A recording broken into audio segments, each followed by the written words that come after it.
ये कहानी है एक ऐसी गरीब लड़की की जो पैसों के लिए सारी हदें पार करके घपाघप की दुनिया में अपनी पहचान बना लेती है। लेकिन घपाघप की दुनिया में जाने के बाद उसके साथ क्या होता है, ये जानने के लिए बने रहे वीडियो में। और अगर आपने अभी तक चैनल को सब्सक्राइब नहीं किया हो तो जल्दी से चैनल को सब्सक्राइब कर लीजिए। मूवी की स्टार्टिंग में हम इस मूवी की मेन कैरेक्टर एमी को देखते हैं, जो कि अपनी मोम से ब्यूटी कॉन्टेस्ट में जाने के लिए पैसे मांगती है। लेकिन उसकी मोम उसको पैसे देने से मना कर देती है, क्योंकि वो बहुत गरीब थे। पैसे कमाने के लिए एमी अपने ही मोहल्ले के कुछ सटूरियों के पास जाती है और उनके साथ जुआ खेलने लगती है। लेकिन उसके पास फिर से पैसे कम पड़ जाते हैं, तो एमी पैसों के लिए अपने कपड़े उतार देती है और उन लड़कों से कहती है कि अगर तुम मुझे और पैसे दो तो मैं अपने सारे कपड़े उतार दूंगी। लेकिन उन लड़कों की बदकिस्मती थी कि उनके पास पैसे नहीं होते, इसलिए एमी जीते हुए पैसे लेकर वहाँ से चली जाती है और ब्यूटी कॉन्टेस्ट में भाग लेती है। एमी जब वहाँ वॉक करती है तो उसकी हिल टूट जाने की वजह से वो गिर जाती है, जिससे सभी लोग उसका मजाक बनाते हैं। ये देख एमी बहुत दुखी होती है, क्योंकि उसके पास नई सैंडल खरीदने के पैसे नहीं होते। दुखी होकर एमी वॉशरूम में जाकर रोने लगती है। तभी एमी को वहाँ एक आदमी मिलता है जिसका नाम त्रिवेदी था। वो ऐना को शांत करके उससे दोस्ती कर लेता है और एमी को खाना खिलाने ले जाता है। वो खाना खा रहे होते हैं, तभी वहाँ मारिया आती है जो कि मिस ब्यूटीफुल थी। एमी उसे देखकर कहती है कि मुझे भी तुम्हारे जैसा बनना है और बहुत सारे पैसे कमाने हैं। तो मारिया बताती है कि मिस ब्यूटीफुल बनने के लिए मैंने कई सारों की रातें रंगीन की है, तब जाकर मैं यहाँ हूँ। मारिया एमी को अपना कार्ड दे कहती है कि अगर तुम्हें भी पैसे कमाने हैं तो मुझसे कांटेक्ट कर लेना। ये कहकर मारिया वहाँ से चली जाती है। जिसके बाद त्रिवेदी एमी से कहता है कि अगर तुम्हें बहुत सारे पैसे कमाने हैं तो तुम्हें मेरे साथ ओयो में चलना होगा। और आपको तो पता है ओयो में क्या होता है। एमी पैसे कमाने के चक्कर में अपनी डुई देने के लिए मान जाती है। जिसके बाद त्रिवेदी उसकी लेने के लिए जा ही रहा होता है, लेकिन तभी एमी की मोम वहाँ आकर उनका काम बिगाड़ देती है और त्रिवेदी से कहती है कि मेरी बेटी अभी छोटी है, तुम उसको बजा नहीं सकते, मैं तुम पर केस कर दूंगी। लेकिन तभी वहाँ मारिया की मोम मेकी आकर एमी की माँ को समझाने लगती है, लेकिन एमी की माँ किसी की नहीं सुनती और एमी को वहाँ से लेकर चली जाती है। बेचारे त्रिवेदी को तो अब मुठ मारकर ही काम चलाना पड़ेगा। उधर एमी की मोम एमी से कहती है कि तुम्हें अगर अपने सपने पूरे करने हैं तो मेहनत करके करो, ना कि किसी को अपनी देकर। और एमी की मोम एमी को लेकर वापस अपनी सिटी की तरफ निकल जाते हैं। लेकिन एमी को तो पैसे कमाने थे, इसलिए वो बस से उतर जाती है और यहीं पर एमी की नई लाइफ शुरू हो गई थी। इसके बाद हम एमी को मारिया और उसकी मोम के साथ देखते हैं। दरअसल में मारिया और उसकी मोम लड़कियों का धंधा करती थी और वो एमी को भी कॉल गर्ल बनाना चाहती थी। जिसके बाद मारिया एमी को एक रूम में भेजती है जहाँ त्रिवेदी था, जिसके साथ एमी को घपाघप करना था, जिसके उसको अच्छे पैसे मिल रहे थे। तो एमी भी त्रिवेदी के साथ घपाघप कर लेती है, जिसमें एमी को भी बहुत मजा आने लगता है। जिसके बाद मारिया की मोम एमी को पैसे कमाने लिए टिप्स देती है, जैसे कि तुम्हें बुलाए तो तुम उससे अलग अलग पोजीशन के पैसे लो। यार इतना तो आप लोग समझ ही गए होंगे। खैर मूवी पर आते हैं। इसके बाद एमी बहुत अच्छे से कॉल गर्ल का काम करती है और वो कई सारे लोगों के साथ गपागप करती है, जिससे एमी बहुत सारे पैसे कमा लेती है। ये पैसे क्या क्या करवा देता है। इसके बाद ये सभी पार्टी करते हैं, जहाँ इनको कई सारी लड़कियाँ दिखाई देती है जो कि देखने में रसियन जैसी लग रही थी, जो कि एक बोट पर जा रही होती है, जिन्हें देखकर एमी समझ जाती है कि ये भी कॉल गर्ल होगी। जिसके बाद एमी मारिया की मोम से कहती है कि हमें अगर बहुत सारा पैसा कमाना है तो इस बोट पर जाना होगा। लेकिन मारिया की मोम कहती है कि तुम अभी इस बोट पर सवारी करने के लायक नहीं हो। ये सुनकर एमी को बुरा तो लगता है, लेकिन तभी एमी को उस बोट पर एक आदमी दिखाई देता है जो कि पैसे वालों के लिए लड़कियां प्रोवाइड करवाता था। ये देख एमी मारिया से कहती है कि अगर हमें पैसे कमाने हैं तो उस आदमी से कांटेक्ट करना होगा। वही सीन शिफ्ट होता है और त्रिवेदी एमी के साथ खेल रहा होता है, लेकिन वो खेलते हुए का वीडियो भी बना रहा था। तो एमी उससे पूछती है कि तुम गपागप करते हुए का वीडियो क्यों बनाते हो। तो त्रिवेदी बताता है कि जब कोई लड़की ना मिले तो वीडियो देखकर अपने हथियार को शांत तो कर सकूं। जिसके बाद सभी एक क्लब में जाते हैं, जहां एमी को वही बोट वाला आदमी दिखता है। तो एमी उसके पीछे जाती है। ये देख मारिया भी उसके साथ चली जाती है। वो जब उसके पीछे जाते हैं तो उन्हें पता चलता है वो आदमी एक महंगे कसीनो में गया है, वहाँ बस पैसे वाले ही जा सकते हैं। तो एमी भी जो पैसे कमाए थे वो निकाल कर डाल देती है और उस आदमी के साथ गेम खेलने लगती है। वैसे आपको बता दे उस आदमी का नाम सेम होता है। जिसके बाद वो सभी गेम खेलने लगते हैं और लास्ट में एमी सारे पैसे लगा देती है और साथ में सेम से ये भी कहती है कि एक रात तुम मारिया के साथ सो सकते हो अगर मैं हार गई तो। और एमी हार कर वहाँ से चली जाती है। अगले दिन मारिया सेम के साथ रात गुजार कर वापस आती है तो वो बताती है कि मुझे बहुत मजा आया। दरअसल ये प्लान एमी का ही था, क्योंकि वो सेम के साथ डील करना चाहती थी। मारिया बिना पैसों के अपनी देकर आई थी, इसलिए उसकी मोम बहुत गुस्सा होती है। अगले दिन एमी और मारिया उसकी मोम के साथ होटल छोड़कर जा रहे होते हैं। तभी होटल का मैनेजर आकर एमी से कहता है कि सैम आपसे मिलना चाहते हैं। वो तीनों सैम से मिलने जाती है और मारिया की मोम सैम से बात करने की ट्राई करती है, लेकिन सैम बूढ़ी को भाव नहीं देता क्योंकि उसे तो एमी में इंटरेस्ट था। एमी सैम से पूछती है कि मारिया के साथ तुम्हारी रात कैसी रही, तो सैम बताता है कि मारिया की डुई बजाकर मजा आ गया। जिसके बाद सैम एमी को बताता है कि मैं बड़े लोगों के लिए खूबसूरत लड़कियां प्रोवाइड करवाता हूँ और मुझे कई सारी लड़कियों की जरूरत होती है, इसलिए सैम एमी से डील करके उसे लड़कियां लाने की बोलकर वहाँ से निकल जाता है। इधर एमी मारिया और उसकी मोम के साथ लड़कियों का इंतजाम करने लगती है, लेकिन वो सारी लड़कियां ऐसी थी कि उनको देखकर किसी का भी हथियार खड़ा ना हो, इसलिए एमी उन लड़कियों को रिजेक्ट कर देती है। तभी मारिया बताती है कि उसका सिलेक्शन मैगजीन के फ्रंट पेज के लिए हो चुका है। जिसके बाद एमी और मारिया फोटो शूट करवाने के लिए जाते हैं, जहाँ मारिया अच्छे अच्छे पोज देती है जिससे हथियार खड़ा हो सके। तभी एमी की नजर वहाँ रखी एक बुक पर जाती है जिसमें सारी मॉडल और टीवी एक्ट्रेस के नंबर थे, तो एमी उस बुक को रख लेती है। घर आकर उन्हें कॉल करके इंटरव्यू के लिए बुला लेती है और अगले दिन उन सभी हॉट लड़कियों का इंटरव्यू लेने लगती है। मतलब ये कि उन्हें सिखा रही थी कि किसी को भी अपनी डुई कैसे दे और कैसे सामने वाले का हथियार खड़ा करे जिससे वो ज्यादा पैसे दे। ये सब कुछ चल ही रहा था कि तभी वहाँ एमी की मोम भी आ गई थी। उधर कुछ लड़कियां तो मना करके जाने लगती है। तभी एमी की नजर उसकी मोम पर जाती है, लेकिन उसकी मोम को सब कुछ पता चल गया था कि एमी इतने सारे पैसे अपना खाता खुलवा कर कमा रही है। एमी अपनी मोम को समझाने लगती है, लेकिन एमी की मोम उसकी एक नहीं सुनती, तो गुस्से में एमी भी बोल देती है कि आपने भी तो कई बार अपनी गुफा में उस मैनेजर को सुलाया है जिसके यहाँ आप जॉब करती थी। ये सुनकर तो उसकी मोम को और ज्यादा गुस्सा आ जाता है और वो एमी के मुंह पर पैसे फेंक कर चली जाती है, जिससे एमी काफी सैड हो चुकी थी। तो मारिया एमी को चुप करवाती है और एमी को बताती है कि उसका बाप तो उसके साथ गलत काम किया करता था, इसलिए उसकी माँ ने उसे कॉल गर्ल बना दिया। तो एमी बताती है कि ये मर्द जात ही ऐसी है, कई भी हॉट लड़की दिखे तो साले उसकी लेने की सोचते हैं। वही सीन शिफ्ट होता है और हम देखते हैं कि एमी ने सेम की जरूरत के हिसाब से रसियन जैसी लड़कियों का इंतजाम कर लिया था, जिसमें केमिली नाम की वेटर भी थी जो अपने बॉयफ्रेंड के लिए पैसे कमाने के लिए एमी की टीम में शामिल हो चुकी थी। जिसके बाद सभी लड़कियां फ्रांस पहुंच जाती है और जाकर वो सेम से मिलती है। सेम उन्हें कुछ रूल्स बताता है कि यहाँ स्मोक करना मना है और कोई भी लड़की गेस्ट को सेक्स करने के लिए आगे से नहीं बोलेगी जब तक कि गेस्ट अल्टीमेट होने की नहीं बोल दे। जिसके बाद सारी लड़कियां होटल के लग्जरी रूम में जाती है, जिसको देखकर वो सभी खुश थी। केमली थोड़ी सैड होती है क्योंकि उसने पहले कभी ऐसा काम नहीं किया था, लेकिन एमी उसे समझाती है कि हमें इसके लिए बहुत सारे पैसे मिलेंगे। वैसे भी तुम अपने बॉयफ्रेंड को तो अपनी फ्री में देती हो, लेकिन यहाँ तुम्हें डुई बजवाने के बदले पैसे मिलेंगे। ये सुनकर केमली भी मान जाती है। जिसके बाद सभी तैयार होकर बाहर जाती है, जहाँ उनकी पार्टी का होस्ट सेंटिनो और उसके 2 भाइयों से मिलती है। जिसके बाद ये सभी मिलकर पार्टी करते हैं और ये लड़के सारी लड़कियों का खाता खोलते हैं। खाता खोलते हुए मैं दिखा नहीं सकता और ये सभी खूब एंजॉय करते हैं। सेंटिनो को केमली पसंद आ गई थी, इसलिए सेंटिनो केमली को अपने रूम में लेकर जाता है और किस करते हुए केमली को बजाने लगता है। केमली सेंटिनो की प्यास बुझाने के बाद अपने रूम में जाती है, जहाँ वो एमी को बताती है कि सेंटिनो बहुत अच्छा है, उसने मुझे खाना बनाकर खिलाया था। इन सब से केमली बहुत खुश थी। अगले दिन एमी और सेम आपस में बात कर रहे होते हैं, जिन्हें देखकर मेकी मारिया से कहती है कि हमें सेंटिनो को अपने जाल में फंसाना होगा ताकि हम एमी को छोड़कर बहुत सारे पैसे कमा सके। जिसके बाद वो दोनों सेंटिनो के पास जाती है, जहाँ सेंटिनो एक बिजनेस मीटिंग कर रहा था, इसलिए उनसे बाद में बात करने को कहता है। मेकी का वहाँ कोई जुगाड़ नहीं बैठता, इसलिए वो मारिया से सेंटिनो के साथ बेटे बिजनेसमैन के साथ सोने की बोलकर उन्हें अपने झांसे में लेने को बोलती है। अगले दिन पार्टी में हम देखते हैं कि सेंटिनो दूसरी लड़की को अपनी प्यास बुझाने के लिए लेके चला जाता है। ये देखकर केमली को बुरा लगता है क्योंकि वो भी एक रात सेंटिनो के साथ सोई थी।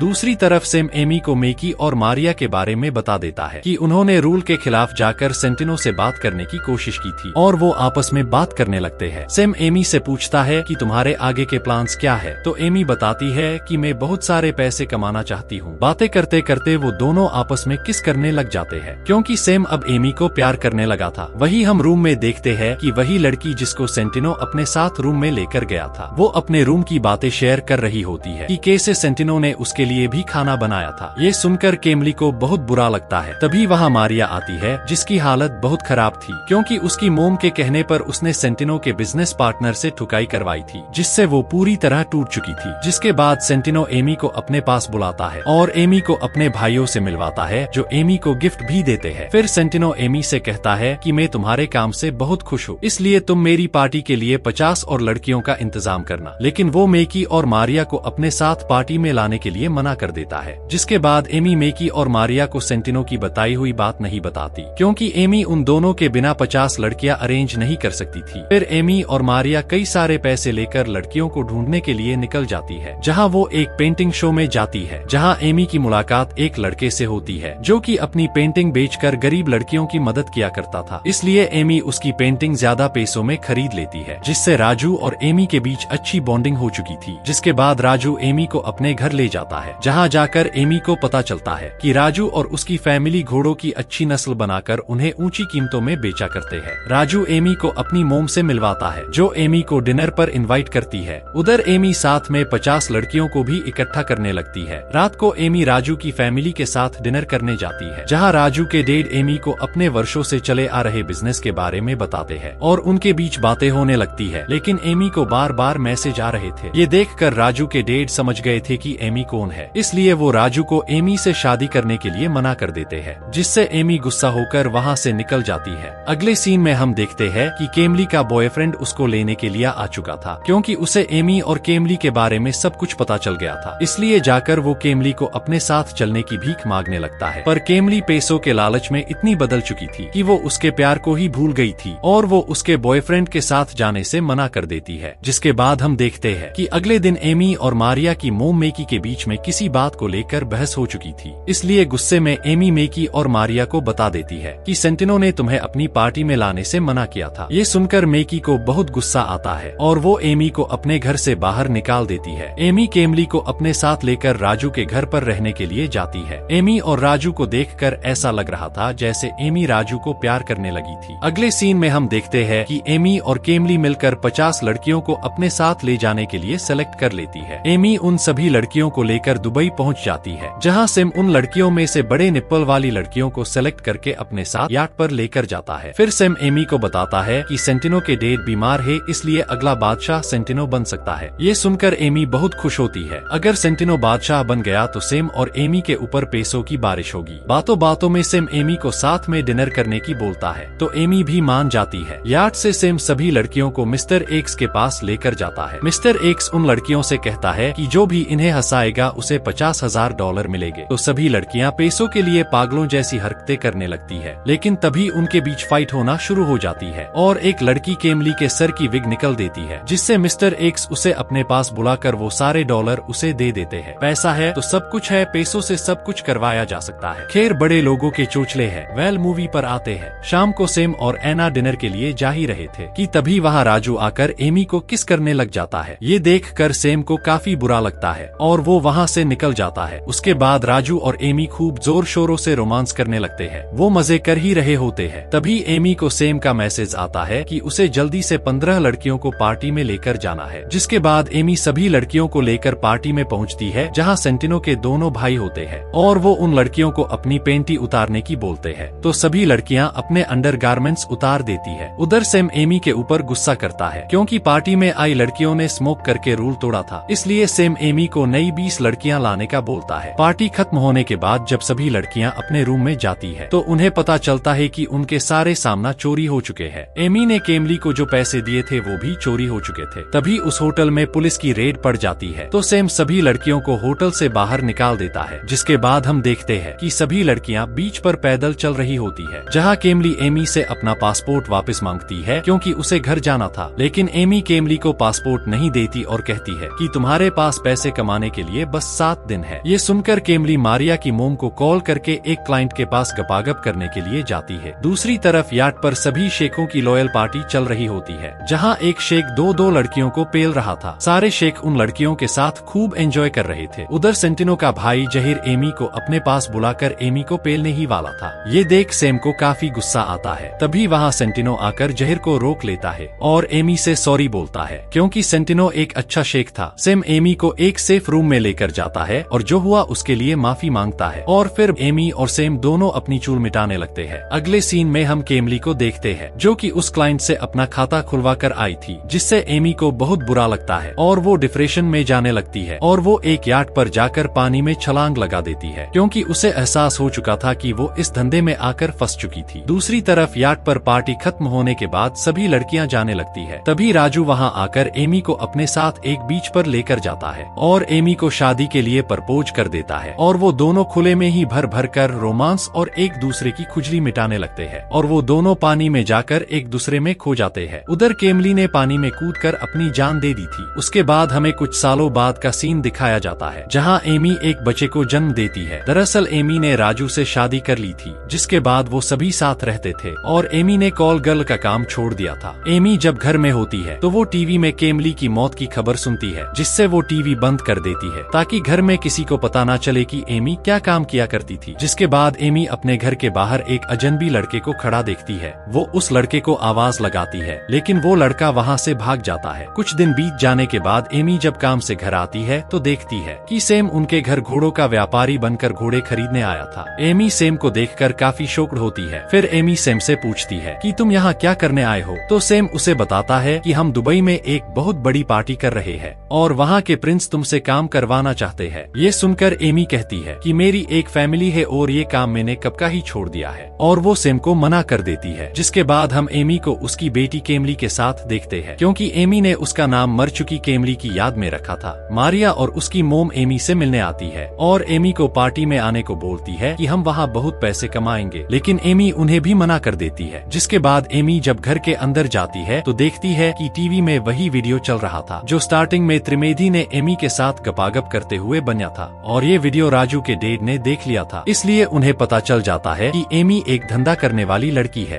तो वो एमी को धक्के मारकर घर से बाहर निकाल देते हैं। एमी की सच्चाई अब राजू को भी पता चल गई थी, इसलिए वो भी एमी का साथ छोड़कर अपनी बेटी को अपने साथ ले जाता है। इससे एमी बहुत परेशान होती हुई मारिया और उसकी मोम के पास जाती है और वो तीनों दुबई जाकर शेखों की पार्टी में जाती है, जहाँ सारे शेख मिलकर लड़कियों के मजे ले रहे थे और एंजॉय कर रहे थे। एमी सेम के पास जाती है। सेम एमी को जहीर के पास लेकर जाता है, क्योंकि जहीर ने सेंटिनो को मारकर खुद दुबई का किंग बन चुका था और उसने दुबई के सारे रूल्स भी बदल दिए थे। जिसके बाद जहीर एमी को अपनी चोट का निशान दिखाता है जो एमी ने उसे पहले दिया था। ये देख एमी वहाँ से मारिया और उसकी मोम के पास जाकर उनसे वहाँ से चलने की बोलती है, लेकिन मारिया की मोम एमी से बोलती है कि मुझे पता है सेंटिनो मर चुका है और जहीर यहाँ का किंग है और उसी के कहने पर हम तुम्हें यहाँ लेकर आए हैं। ये सुनकर एमी उस पार्टी से भाग जाती है और वो एक रेगिस्तान में पहुँच गई थी, लेकिन जहीर एमी को पकड़ लेता है और वापस अपनी पार्टी में ले आता है, जहाँ जहीर और उसका भाई दोनों मिलकर एमी के साथ जोर जोर से गपागप करते हैं और वो सेम को भी जबरदस्ती एमी के साथ अल्टीमेट होने की बोलते हैं, जिससे एमी की हालत बहुत खराब हो चुकी थी। इतनों के साथ गपागप करना कोई मामूली बात थोड़ी है। अगले सीन में हम एमी को देखते हैं जो अपनी बेटी से मिलने जा रही थी, लेकिन पुलिस उसे पकड़ लेती है क्योंकि केमली की मौत एमी की वजह से ही हुई थी और इसका पता केमली के बॉयफ्रेंड ने लगाया था और पुलिस को बता दिया था। फिर एमी के खिलाफ वो सारी लड़कियां बयान देती है जिनसे एमी ने काम करवाया था, लेकिन मारिया एमी की साइड बोलती हुए कहती है कि एमी गलत है, लेकिन वो आदमी भी गलत है जो पैसे देकर ऐसे काम करवाते हैं। इन सब के बाद एमी को जेल हो जाती है।